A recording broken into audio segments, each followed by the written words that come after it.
Hi, last time we looked at the limit of 1 minus cos x over x in the limit of x going to 0.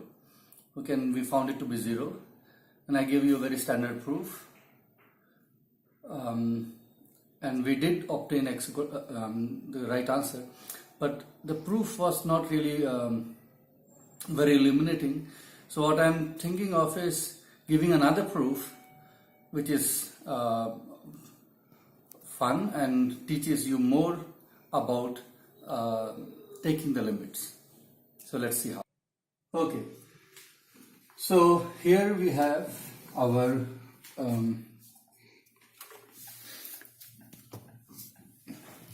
this is what we did last time.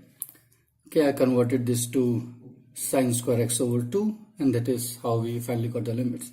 Okay, now I'm going to derive it in a much more instructive way.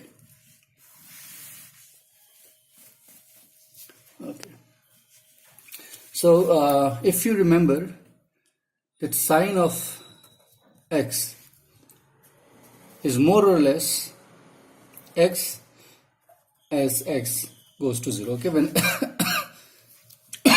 when x is very small, sine x is almost x. Okay, now let's ask what is 1 minus cos of x when x is very small. Okay, you know cos x is 1 in the limit. Okay, but we want to know the behavior, how it approaches 1. For that, what I will do is I will use this identity: sine square x plus cos square x is 1. Okay, this is an identity. It's true for all the angles x. Now this I can write down as cos square x as 1 minus sine square x square root. Okay, this is true for any x, but then this will be more this is cos of x. Now this will be 1 minus x square when x is small. Okay, so what I have done is I have replaced sine of x by x because I am interested in small x region. Okay, so here it is true for all x, but here it is only true for small x. Okay, that's one part. Now I still want to know how 1 minus x square square root behaves when x is very small. Okay, for that I want to show you something. Let's just look at this quantity. Let's look at what is 1 minus half x square whole square. Okay, you will immediately know why I'm doing this, but let's ask what this quantity is. Now this is a square minus 2ab, which is 2, okay, plus 1 by 4 x to the 4, right, which is 1 minus x square plus 1 by 4 x to the 4. Now if you look at this quantity, right now this is true for any x, but when x is very small, okay, then this term x to the 4 is way smaller than x square. Okay, it's 2 orders of magnitude smaller than this. So for example, what you can do is take x is equal to, if you do not know all this already, you take for example 0 as x as 0.1, okay, which is 1 into 10 to the minus 1. Then x square is 1 into 10 to the minus 2, and x to the 4 would be 1 into 10 to the minus 4, right? Meaning x4 is 2 orders of magnitude smaller than this. Okay, this is 10 to the minus 2, this is 10 to the minus 4. So you can write down that this for small x is more or less 1 minus x square. Okay, which means if I take square roots on both the sides, then you get 1 minus half x square. Okay, now this I can put in here. So my cos x,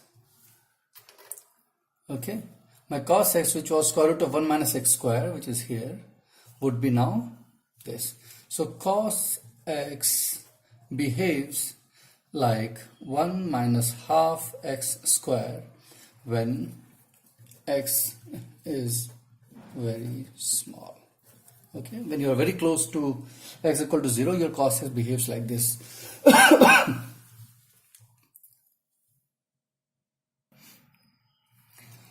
Okay, that's nice. So we have got this very nice result. Okay, and remember what we had got for sine of x? It was this. Okay, now let's use this. I want to know what is 1 minus cos of x over x in the small x limit. This is now 1 minus half x square. So this is what I have put in here, divided by x. 1 will cancel with 1 and you'll get half x square over x equals half x, and this is true in small x region.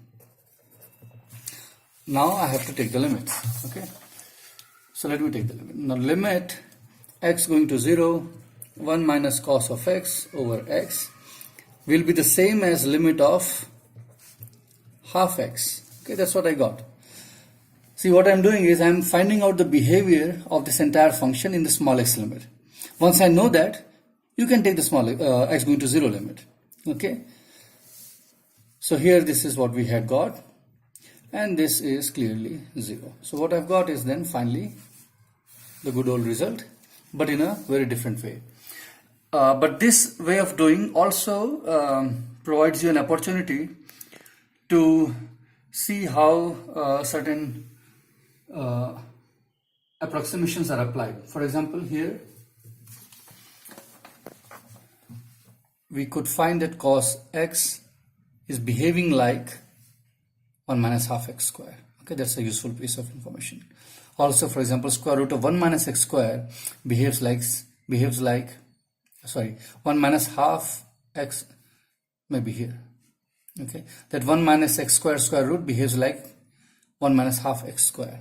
Okay, so this way of reasoning has led us to this result, which is different. I will tell you something more. Just pay attention to the following. Look at this. Okay, proof is complete. I want to bring to your attention certain things. We got for small x. Then we got cos of x for small x. Okay. I hope you remember that sine of, okay, I'll leave it to you instead of telling you. Look at this.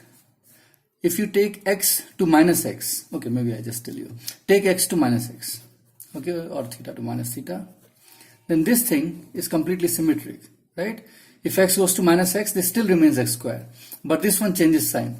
Sin x, x goes to minus x, so this will become minus x, which is what you expect, okay, and which is what should be present even when you have done the approximation. Let's go back to our unit circle. Okay, for a unit circle, you remember the perpendicular is what is sine theta. Okay, this length, which is counted as positive because it's the positive phi direction. And when you take minus theta, this is minus theta, then it's exactly this. Okay, so perpendicular has the same length but minus. So that's why you are getting here, let's say put sine of minus x, then you get minus x there. Okay, put x instead of x, put minus x, and which is what you expect, which you already know. Okay, let's look at about the cos x, whether it displays the correct behavior. Okay, so from there you get, if I put cos of, here I put minus x in the entire equation, entire relation, then I get minus x whole square over 2, which is 1 minus x square over 2, meaning the value does not change, and which is true, because what's the cos? Cos for a unit circle is just the base. Okay, let's say this is theta, so this piece is what is the cos. when you take minus theta, you still get the same piece, and it's positive again. Okay, it's not going in that direction, it's the same piece, so it doesn't change, which is very well reflected in here. Okay, so the symmetry behavior under x to minus x exchange is preserved. Okay, so this completes our rather nicer and more instructive proof of 1 minus cos x over x being 0 in the limit x going to 0.